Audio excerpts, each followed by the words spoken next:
CEAP, Centro Espírita Altivo Panfiro. Uma casa de amor. Boa noite.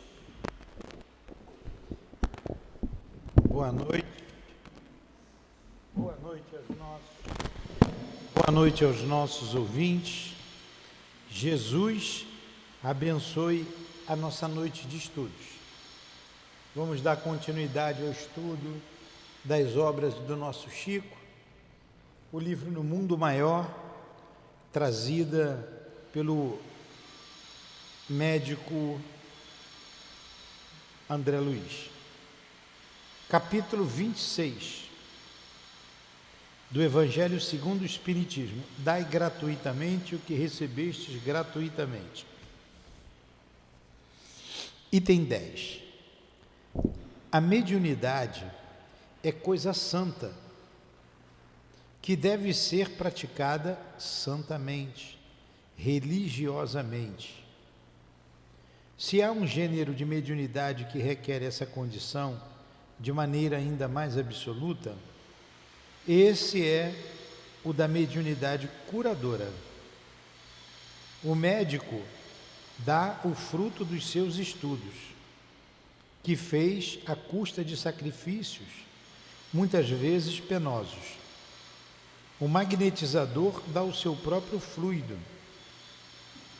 frequentemente até a sua saúde. Eles podem pôr um preço nisso. O médium curador transmite o fluido salutar dos bons espíritos, não tem o direito de vendê-lo. Jesus e os apóstolos, ainda que pobres, nunca fizeram pagar pelas curas que realizaram. Que aquele, pois, que não tem do que viver, procure recursos em outras fontes, menos na mediunidade, e que apenas lhe consagre, se assim for preciso, o tempo de que possa dispor materialmente. Os espíritos lhe levarão em conta o seu sacrifício e o seu devotamento, enquanto que se afastam daqueles que esperam fazer da mediunidade um meio para alcançar melhores posições.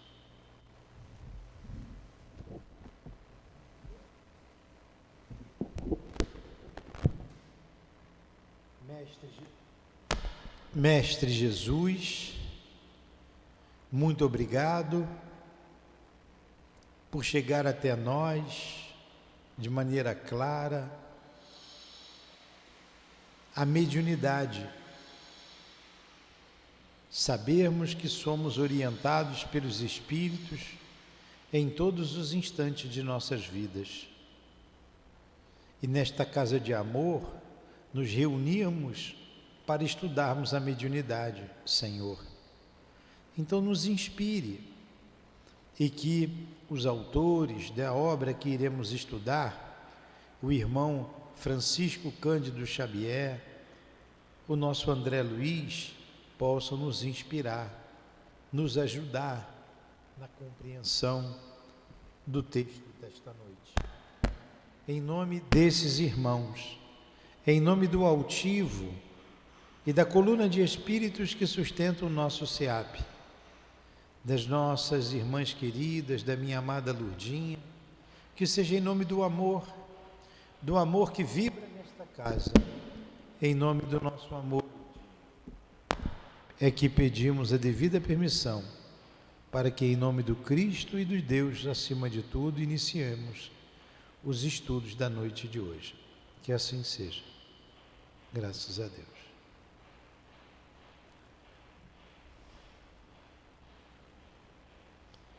Então vamos lá. Fernandinho, fez falta domingo.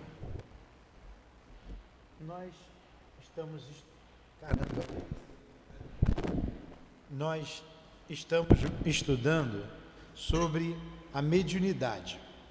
É o capítulo 9. Nós lemos 2 páginas. Eu acho que vale a pena reiniciar, porque nós terminamos a aula passada e reiniciamos esse capítulo, lembra? E eu achei meio complexo o que ele falou aqui.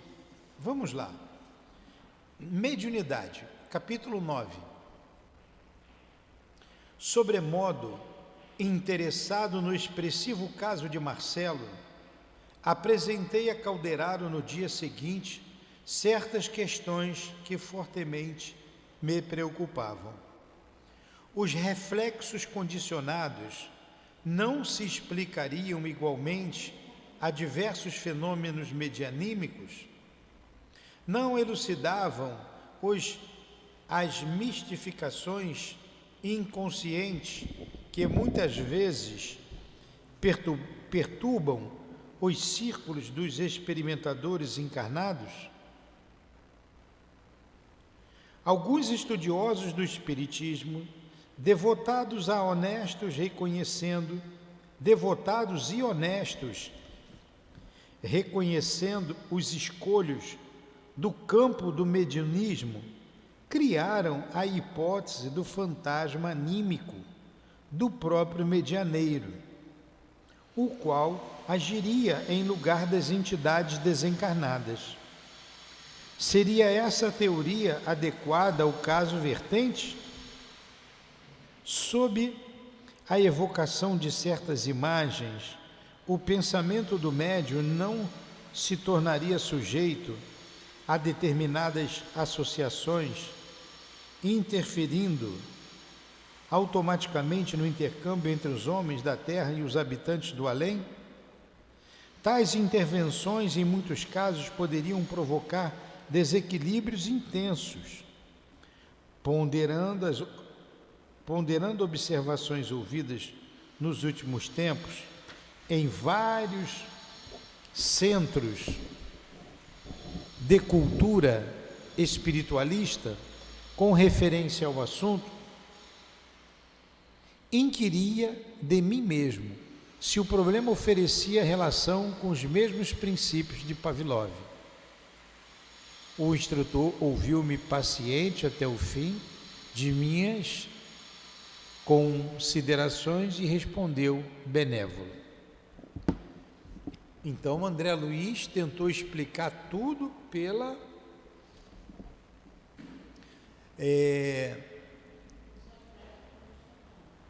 os reflexos condicionados que trouxe o Pavlov e também o animismo, o que faz muitos médiuns descrentes, achando que tudo é animismo.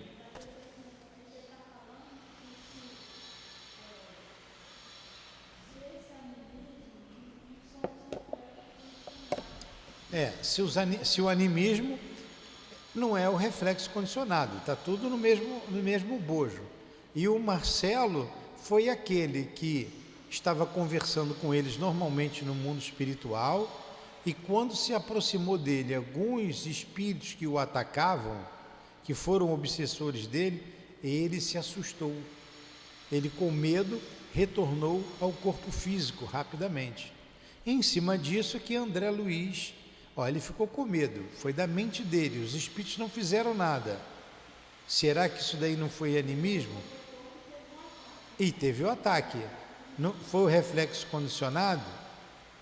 Porque ele teve um ataque, a culpa desencadeou o ataque epilético nele, né? Então vamos lá, vamos ver o que o instrutor vai falar.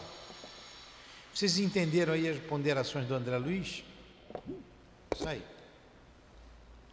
Vamos lá, vamos tentar entender aqui o que ele vai explicar. Olha, tem um mosquito que já me machucou, mas agora eu destruí até o perispírito dele, porque eu peguei ele. Tá aqui, o meu sangue estava nele, ficou aqui na palma da minha mão. Caramba! A consulta exigia meditação mais acurada. Vocês me ajudem a compreender, tá? A tese animista é respeitável. Partiu de investigadores conscienciosos e sinceros e nasceu para coibir os prováveis abusos da imaginação. Entretanto, vem sendo usada cruelmente pela maioria dos nossos colaboradores encarnados que fazem dela um órgão inquisitorial, quando deveriam aproveitá-la como elemento educativo na ação fraterna. Milhares de companheiros fogem ao trabalho amedrontados, recuam ante os percalços da iniciação mediúnica, porque o animismo se converteu em Cérbero. Cérbero é da mitologia grega, um monstro, guardião dos infernos. E isso é uma verdade. Tudo, para alguns grupos, nós estudamos aqui uma obra em que, eu não sei se foi os Mensageiros, em que aquele grupo era todo um grupo de cerebrinos e duvidavam de tudo. E quando um companheiro morreu e foi dar a comunicação, o próprio Espírito o advertiu, o guia, o André Luiz e os outros o advertiu, olha, se prepara, você já conhece seus amigos. E ele falou com toda boa vontade e eles disseram que a médium estava falando coisas da cabeça dela, que era tudo animismo. Então esse monstro do animismo espanta muitos trabalhadores e muitos iniciantes da doutrina, porque as pessoas, os mais antigos, dizem para ele, ó, isso aqui é animismo, isso aqui é da tua cabeça, é a tua alma que está falando. O animismo, a pessoa não está querendo enganar, ela é diferente quando ela quer enganar, que se chama charlatanismo. Animismo é uma coisa, charlatanismo é outra. O charlatão, ele quer enganar, ele tem a intenção de enganar. O animismo não, é a própria alma do médium que fala. E em toda comunicação há animismo, a gente é que tem que discernir. Fala. E às vezes também o médium tem os problemas. E ele, com o animismo, ele está se tratando. Isso. O tratamento para ele. Então, É. importante também. A Conceição está colocando aqui que às vezes o médium tem problemas. E o animismo, ele está se tratando. Principalmente numa reunião mediúnica de socorro espiritual. A gente vê o médium falando da alma dele mesmo. Algumas vezes isso acontece.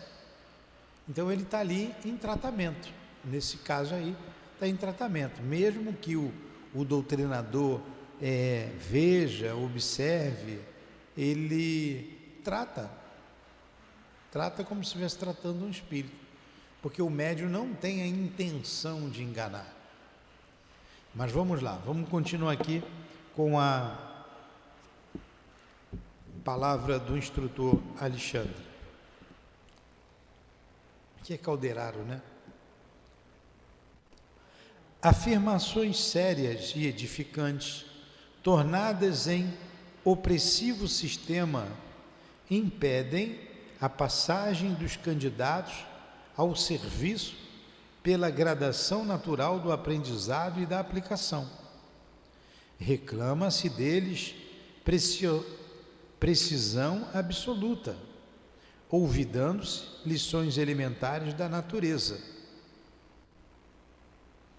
Recolhidos ao castelo teórico, inúmeros amigos nossos, reunindo-se para o elevado serviço de intercâmbio com a nossa esfera, não aceitam comumente os servidores que hão de crescer e de aperfeiçoar-se com o tempo e com o esforço.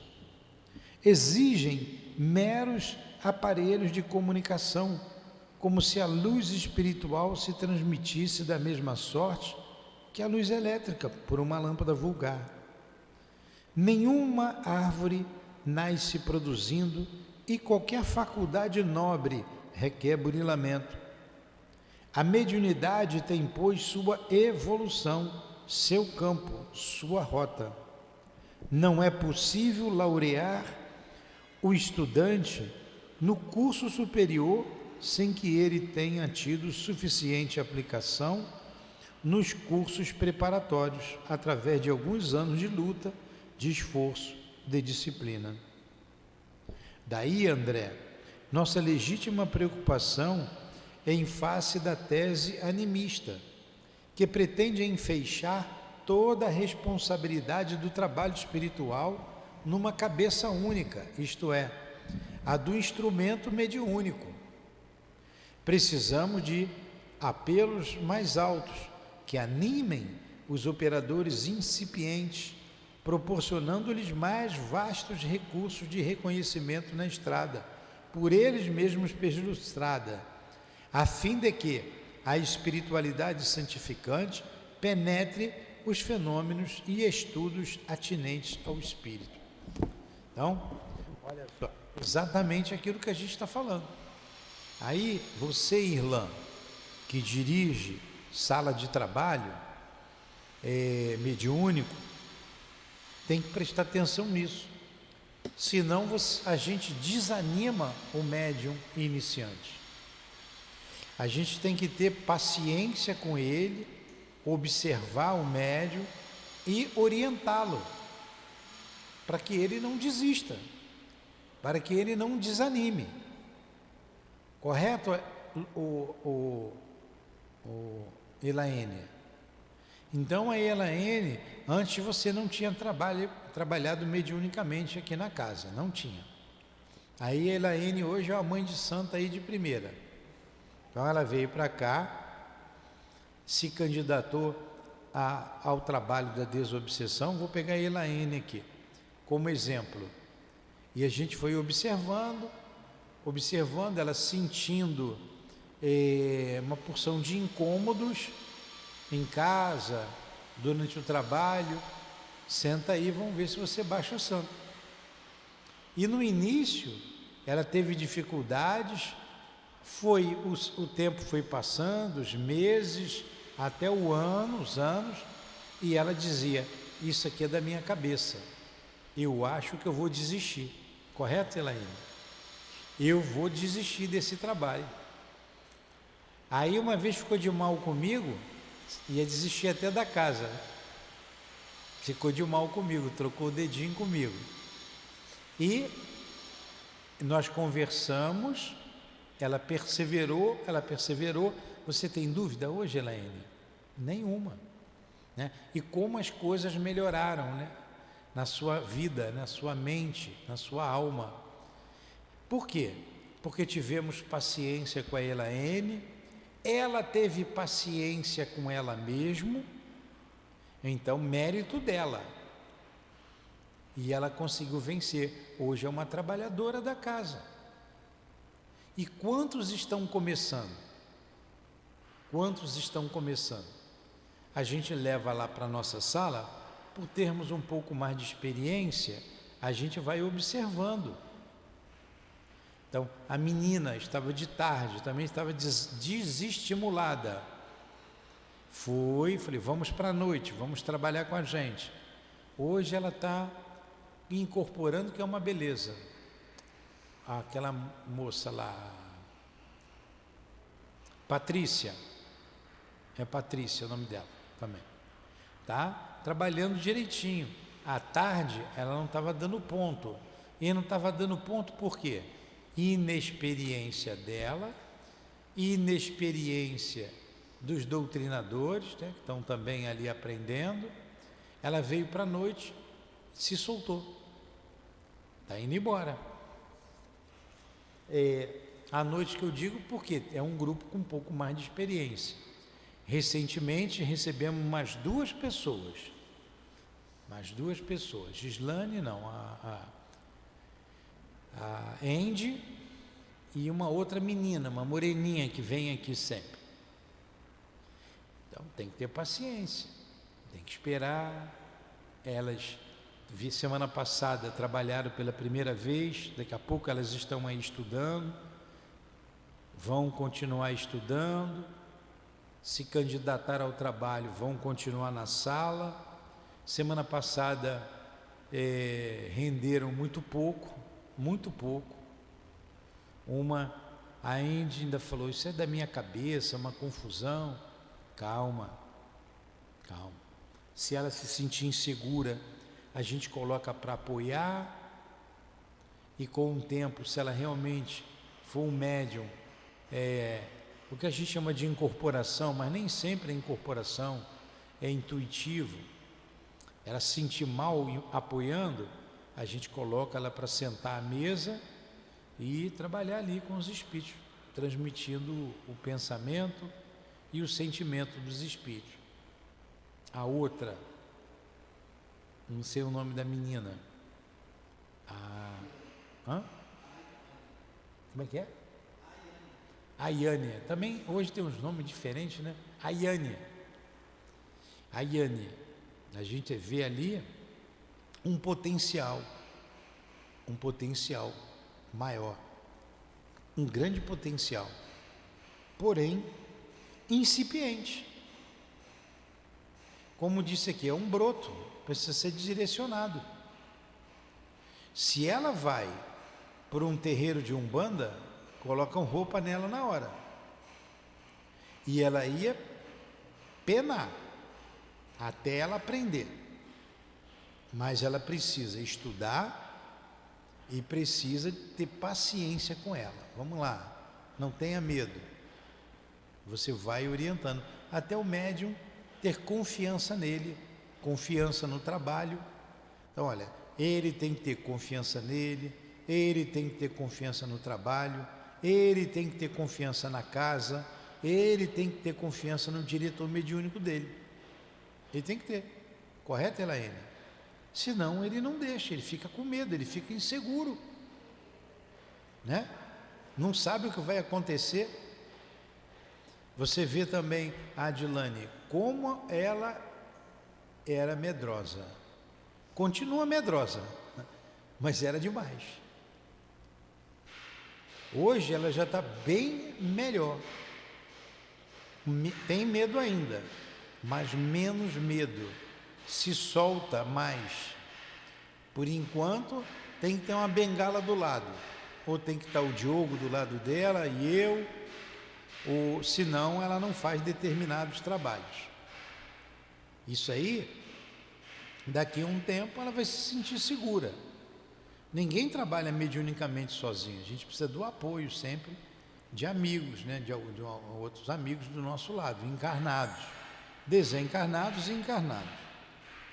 Mas é um processo, é o que está falando aqui o André Luiz, isso é um processo, tá? Alguma coisa? Não é isso mesmo, Conceição?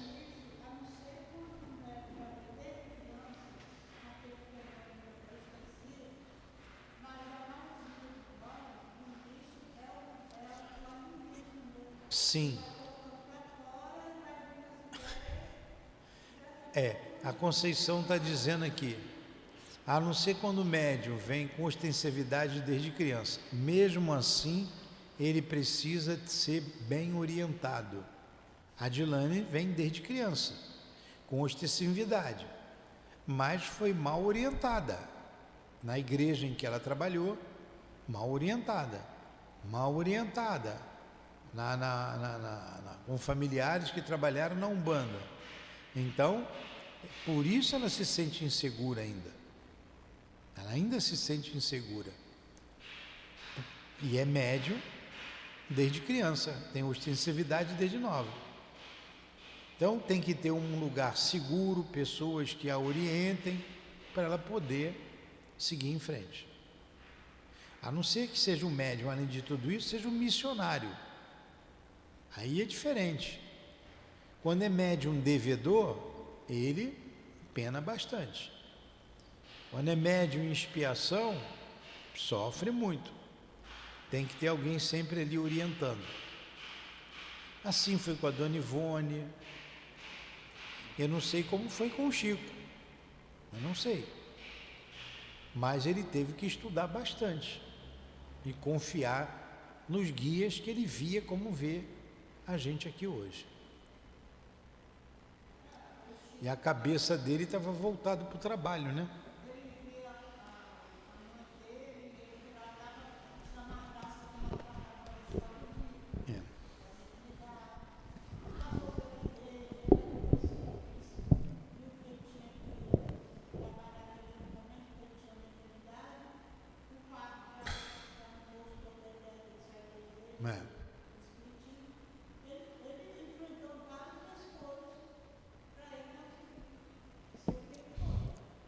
vários escolhos o Chico enfrentou. Muito bem, o Divaldo também, né? Fez pequeno intervalo que não ousei interromper. Fascinado pela elevação dos conceitos ouvidos, continuou. Vamos à tua sugestão. Os reflexos, primeiro ele falou do animismo, né? Os reflexos condicionados enquadram-se efetivamente no assunto.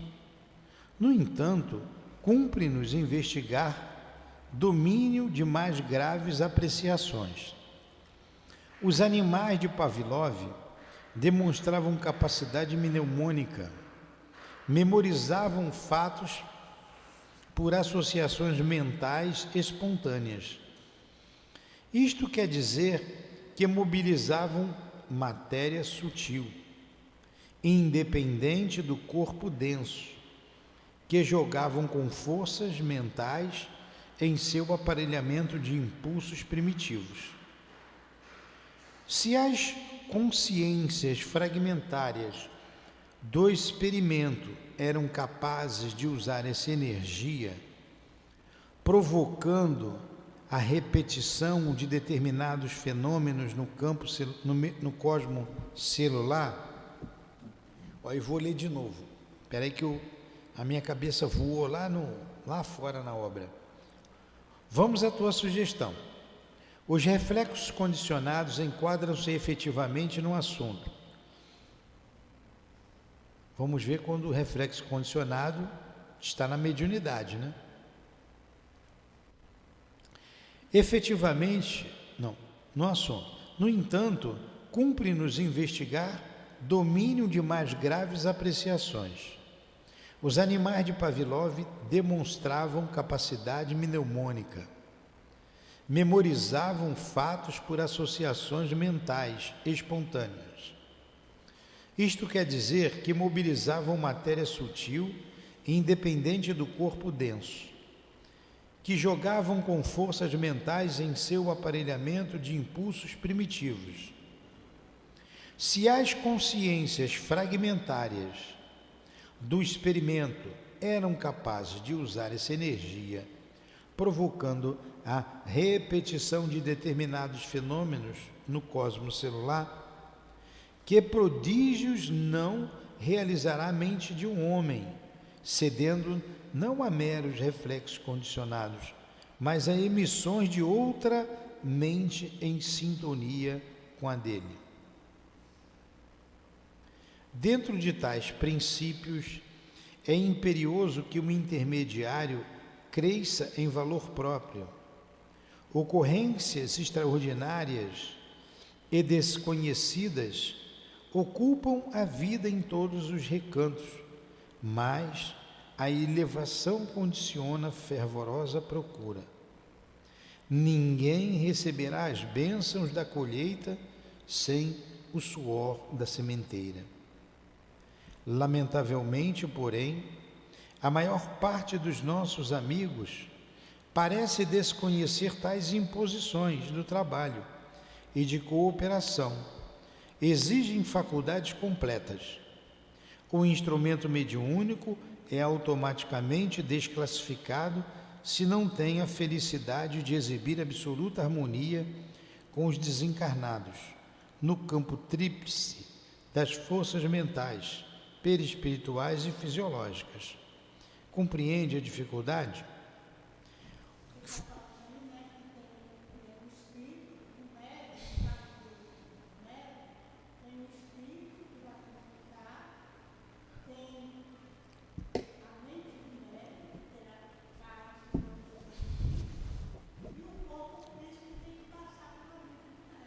Sim.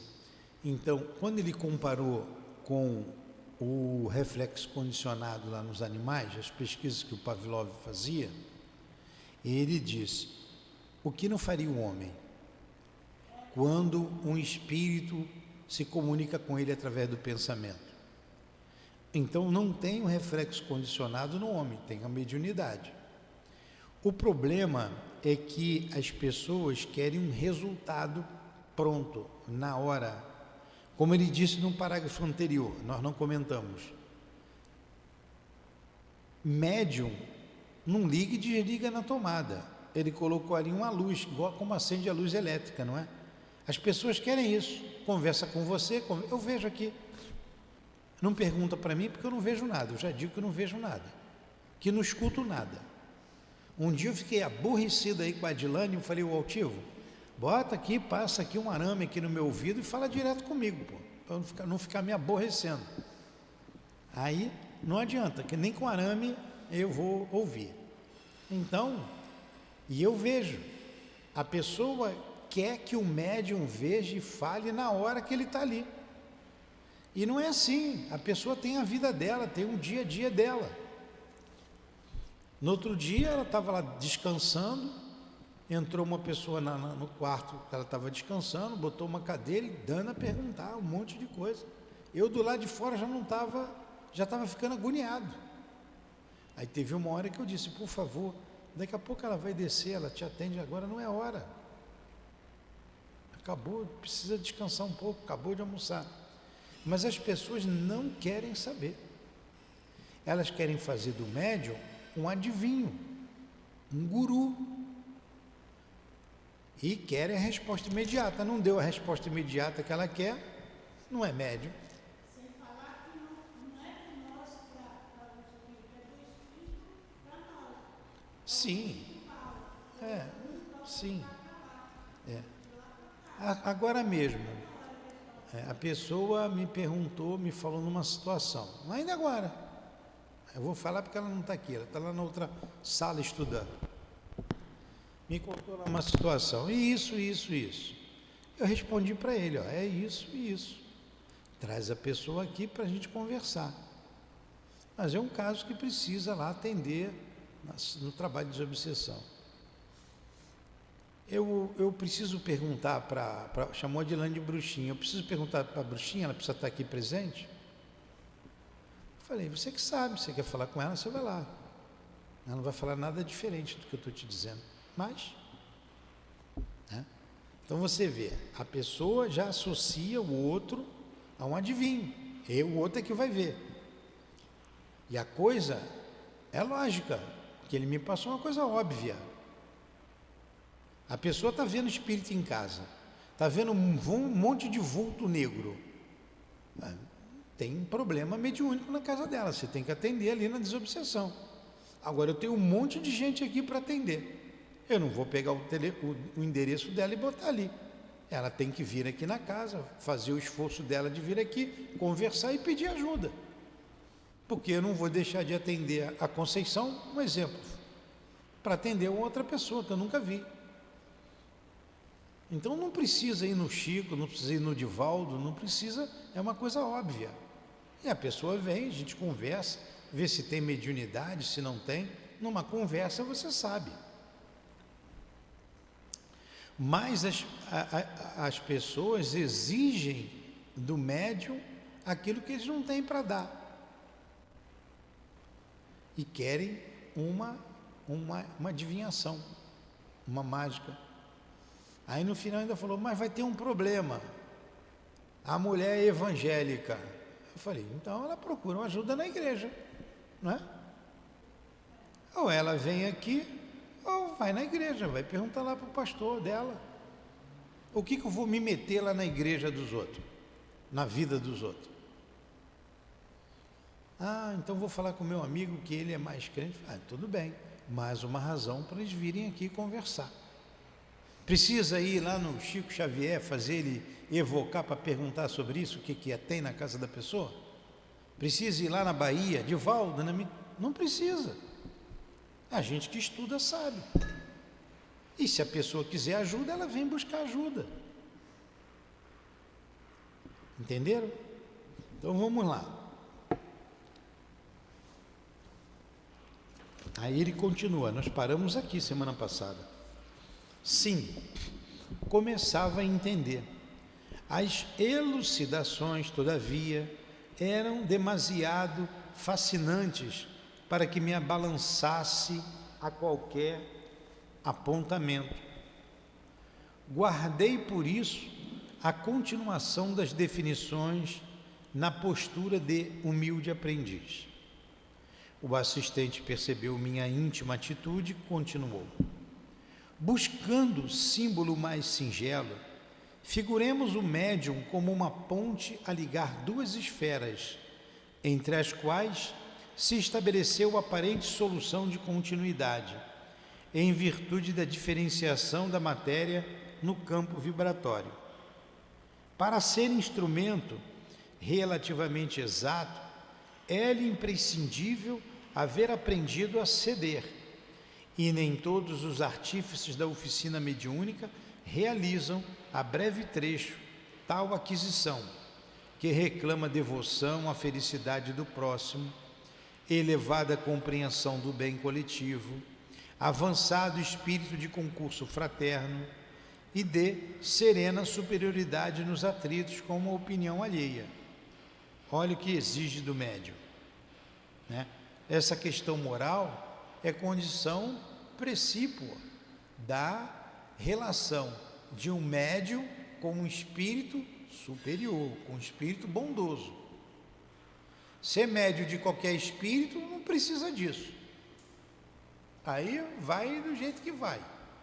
Agora, você quer ter essa ligação com os bons espíritos? Ele está dizendo aqui: reclama devoção à felicidade do próximo, elevada compreensão do bem coletivo. Está entendendo, Diogo? Avançado espírito de concurso fraterno e serena superioridade nos atritos com a opinião alheia. Para conseguir edificação dessa natureza, faz-se mister o refúgio frequente, a moradia dos princípios superiores. A mente do servidor há de fixar-se nas zonas mais altas do ser, na qual aprenderá o valor das concepções sublimes, renovando-se e quintessenciando-se para constituir o elemento padrão dos que lhe seguem a trajetória. Aí, olha só, ele não vai ter o problema de animismo, ele não vai ter o problema lá do reflexo condicionado, não vai ter. Se ele tiver as condições exigidas aqui, as condições morais, ele vai, e essa elevação do pensamento, ele vai atingir as culminâncias superiores. E continua: o homem, para auxiliar o presente, é obrigado a viver no futuro da raça. A vanguarda impõe soledade e a incompreensão, por vezes dolorosas. Então o médium recebe muita incompreensão. Você está na vanguarda, está à frente de um trabalho, muita incompreensão. Sempre, às vezes não. Na maioria das vezes o médium se sente sozinho. Eu me sinto quantas vezes sozinho. Então, imagine o Chico, o Divaldo, o Altivo, quantas incompreensões eles não sofreram. A gente vê. A gente foi tratar aqui do espírito aí no sábado, depois foi todo mundo embora, o espírito cuspiu na minha cara. E não cuspiu uma vez só, não. Se ele pudesse, ele me pegava.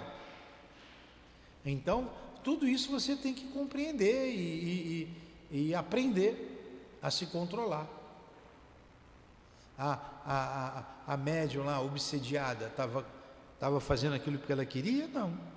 Então você tem que compreender, você tem que ver a situação da médium, a situação do espírito, que é um sofredor, e buscar colocar em prática tudo que você aprendeu dentro da doutrina, tudo que você aprendeu com o Evangelho. O homem, para auxiliar o presente, é obrigado a viver no futuro da raça. A vanguarda impõe a soledade e a incompreensão, por vezes dolorosa.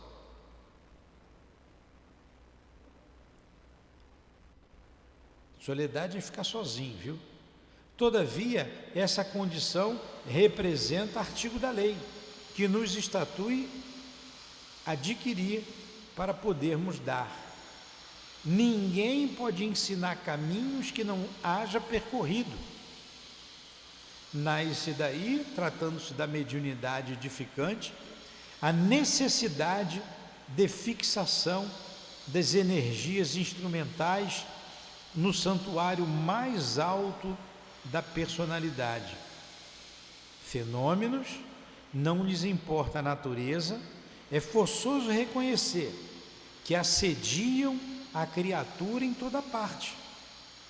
A ciência legítima é a conquista gradual das forças e operações da natureza que se mantinham ocultas à nossa acanhada apreensão. Então, olha só, os fenômenos assediam o médium em toda parte. E a gente ainda acrescenta a vida toda. A vida toda. Ser médium ostensivo não é fácil. Não é fácil. Eu não sou médium ostensivo, mas estou vendo, convivendo de mais próximo com o médium ostensivo, e eu estou vendo que o médium sofre. Além das suas dificuldades morais, as suas lutas íntimas, é um assédio muito grande. O Chico colocou isso aqui, eu coloquei isso para vocês no estudo, o próprio Chico. A vida inteira ele sendo assediado, a vida inteira. Aí ele diz assim no final: agora já velho eu nem ligo mais,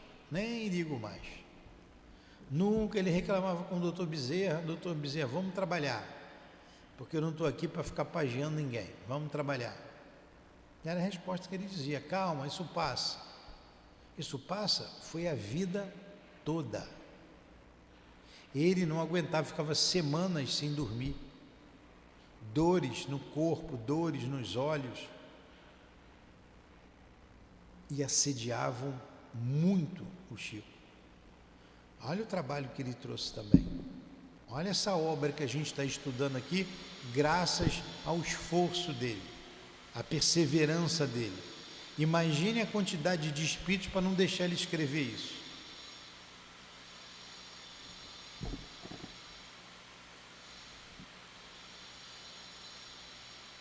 É forçoso reconhecer que assediam a criatura em toda parte.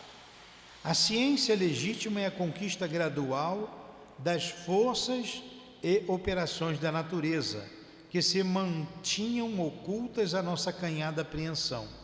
E como somos filhos de Deus, revelador, infinito em grandeza, é de esperar tenhamos sempre à frente ilimitados campos de observação, cujas portas se abrirão ao nosso desejo de conhecimento, à maneira que gradeçam nossos títulos meritórios. O que é isso? Gradeçam nossos títulos meritórios. Que palavra é essa? Vê aí, por favor. Então, é de se esperar tenhamos sempre à frente ilimitado campos de observação, cujas portas se abrirão ao nosso desejo de conhecimento, à maneira que gradeçam nossos títulos meritórios. Deve ser de gradar, né? Gradeça, você vai gradando os títulos meritórios.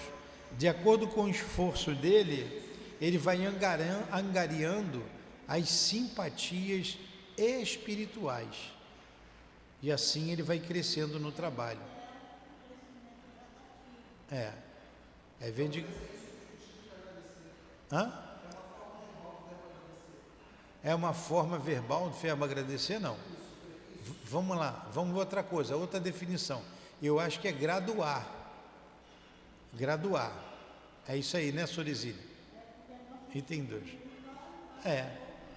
Nessa gradação. Nessa gradação. porque você vai angariando as simpatias espirituais. Por isso, André, consideramos que a mediunidade mais estável e mais bela começa entre os homens, no império da intuição pura. Essa é a mediunidade do futuro, a intuição, a intuitiva. E ele está dizendo, essa é a mediunidade mais bela. Moisés desempenhou sua tarefa compelido pelas expressões fenomênicas que o cercavam. Recebe sob incoercível comoção os sublimes princípios do decálogo, sentindo defrontar-se com figuras e vozes materializadas do plano espiritual. Entretanto, ao mesmo tempo que transmite o não matarás, não parece muito inclinado ao inquebrantável respeito pela vida alheia. Sua doutrina, venerável embora, baseia-se no exclusivismo e no temor. Com Jesus, o aspecto da mediunidade é diferente. Mantém-se o mestre em permanente contato com o Pai, por meio da própria consciência, do próprio coração, transmite aos homens a revelação divina, vivendo-a em si mesmo, não reclama justiça, nem pede compreensão imediata. Então a gente vê Moisés muito duro, ou libera esse povo, ou vai vir a praga de gafanhoto, ou libera esse povo, vocês vão ter fome, e meteu o chicote. E ele começou o seu apostolado matando um egípcio. Ele tinha um egípcio batendo num hebreu, ele tomou as dores do hebreu, porque era sangue dele, e ele matou o egípcio, na briga, na confusão. O próprio hebreu, está escrito lá, o acusou. O acusou. Então você vê a mediunidade de Moisés diferente da mediunidade de Jesus, que é todo um amor.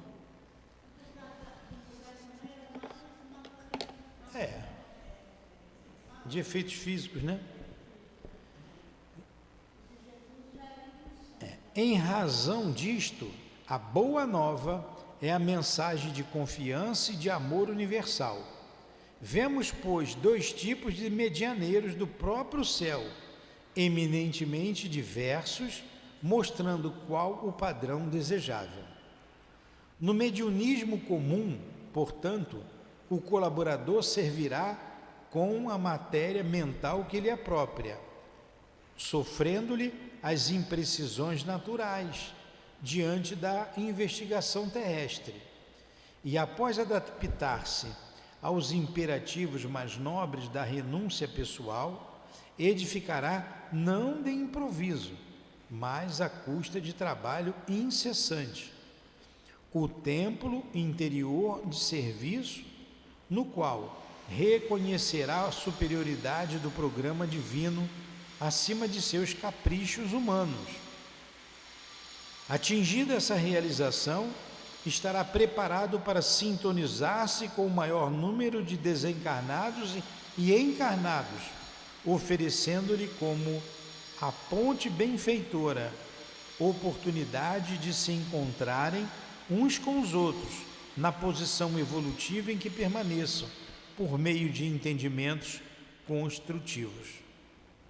Então, o médium, ele tem que renunciar a muita coisa. É dentro dessa renúncia que ele vai fazendo o contato gradativo com as forças superiores, até angariar a confiança dessas forças. Então a gente viu dois tipos de medianeiro, Jesus e Moisés. Moisés, com um povo muito rude, muito duro, trazendo a mediunidade, sempre ameaçando, levando medo, e Jesus trazendo a mediunidade com amor, contato com amor. Mas cada um na sua época, né? Porque, na verdade, na época de épocas diferentes, né? Exatamente. Por isso que o médium, ele precisa, primeiro, ele vai trabalhando com espíritos sofredores. Esses espíritos sofredores vão trabalhando o seu perispírito, para que ele possa se harmonizar que eu estou dizendo, fluidicamente, o seu perispírito, para ele ter acesso aos espíritos superiores. Os espíritos superiores deixa que ele trabalhe primeiro com os inferiores, para ele ir aprendendo a desenvolver essa percepção melhor. Aí você vê aqui, por exemplo, a Adilane, como incorpora espírito sofredor. Tem um espírito que nos dá orientação, o altivo, a Dona Ivone e outros espíritos, sim. Mas ela está trabalhando ali, dando o quinhão dela, sofre. Assim também foi com o altivo, assim também com a Dona Ivone. Como a Dona Ivone recebeu espírito suicida? Quanto trabalho! Quantos espíritos sofredores o Chico atendeu? O Emmanuel, tudo bem, era doce o Emmanuel, mas teve que comer muito feijão com arroz para chegar lá. Então nós, os médiuns, temos que comer muito feijão com arroz, para que o nosso anjo da guarda, um guia maior, se aproxime de nós e desenvolva um trabalho edificante conosco.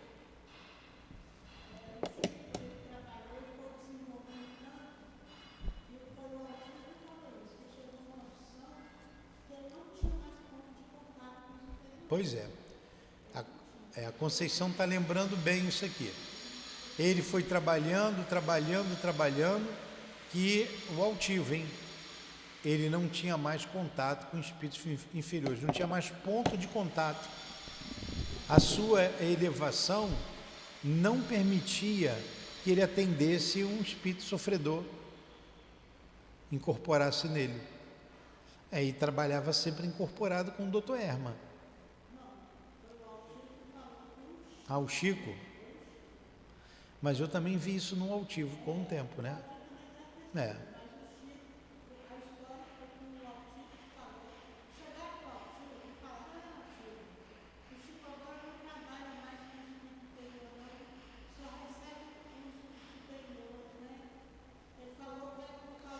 Então, vou repetir aqui. Então a Conceição está contando que alguém chegou para o altivo e disse: o Chico não trabalha mais com espírito inferior, só com espírito superior. Enfim, aí o altivo disse que ele não tinha mais, não precisa esse pedaço, não precisa. O altivo disse que ele não tinha mais ponto de contato com os espíritos inferiores, tá, o desenvolvimento dele. Mas a gente viu isso também com o próprio altivo, né? Com o próprio altivo. Eu trabalhei com ele na sala que ele dirigia, e quem dirigia era o Dr. Erma. O Dr. Erma incorporava e orientava. É um trabalho muito bonito, né? Imagine o Dr. Erma conversando com os espíritos na desobsessão, sempre dava certo, né? Era um trabalho muito bonito. Eu vi, por caridade, por paciência e para o nosso desenvolvimento, ele colocava alguns de nós para falar. Conversa um pouco com ele. Pode falar. E depois ele tomava o trabalho. Eu estava assistindo, eu ficava doido para ele pegar o trabalho de novo. Né? Porque era um trabalho bonito de se ver. E o altivo, a sua mediunidade extensiva, ele saía do corpo, ele ia ver o centro. Ele ia ver as outras salas de trabalho. Como estavam os trabalhos, como estavam se desenvolvendo. Depois, quando ele reunia, ele descascava, ele já sabia de tudo, ele via. Ele saía do corpo, olha a facilidade do espírito, né? Do médium. Sair do corpo, ver o que está acontecendo, volta para o corpo, lembra de tudo, sabe de tudo. O Newton estava ali falando bobagem. Depois ele fazia uma reunião e não dizia que era o Newton, mas ele falava da bobagem, né? Orientava a gente. Então vamos lá que a gente já está indo para o fim. Sei para uma pontuação aqui. Devo dizer-te que não cogitamos aqui de faculdades acidentais, que aparecem e desaparecem entre candidatos ao serviço, sem espírito de ordem e de disciplina, verdadeiros balões de ensaio para os voos do porvir. Referimos-nos à mediunidade aceita pelo cooperador e mobilizável em qualquer situação para o bem geral. Comentando atividades e tarefas, devemos salientar os padrões que lhes digam respeito, e este é o característico da instrumentalidade espiritual nas esferas superiores. Logicamente, é impossível alcançá-lo de vez. Toda obra impõe começo. Então, tem gente, eu vi o espírito ali, eu incorporei uma vez, eu vi uma vez. Isso aí é esporádico. Ele está falando aqui dos médiuns que vêm com compromisso e se dedicam à mediunidade. Então, em suma, isso é um processo. É um processo. Todo médium está em processo de crescimento, de aprendizado, seja ele qual for. É claro, no final da vida, olha como é que estava o Chico, já estabilizado, mais tranquilo, mas foi toda uma vida de trabalho, de crescimento. Um processo, um verdadeiro processo. Assim conosco também, conosco também. É um processo, é um aprendizado. Você vai desenvolvendo a sua percepção com o mundo espiritual. Vamos parar por aqui e na próxima semana a gente continua. Como revelasse nos olhos a indomável comoção, aqui a gente continua.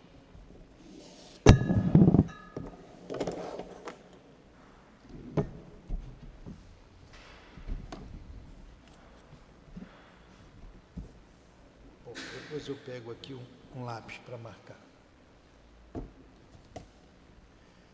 Muito obrigado, Jesus, pela noite de estudos.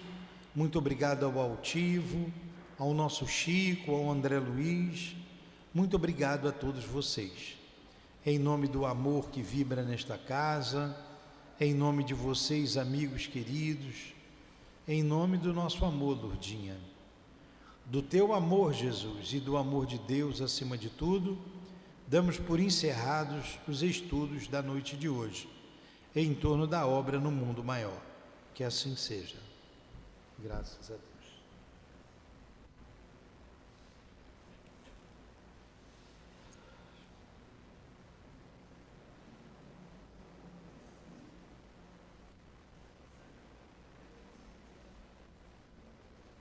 CEAP, Centro Espírita Altivo Panfiro. Uma casa de amor.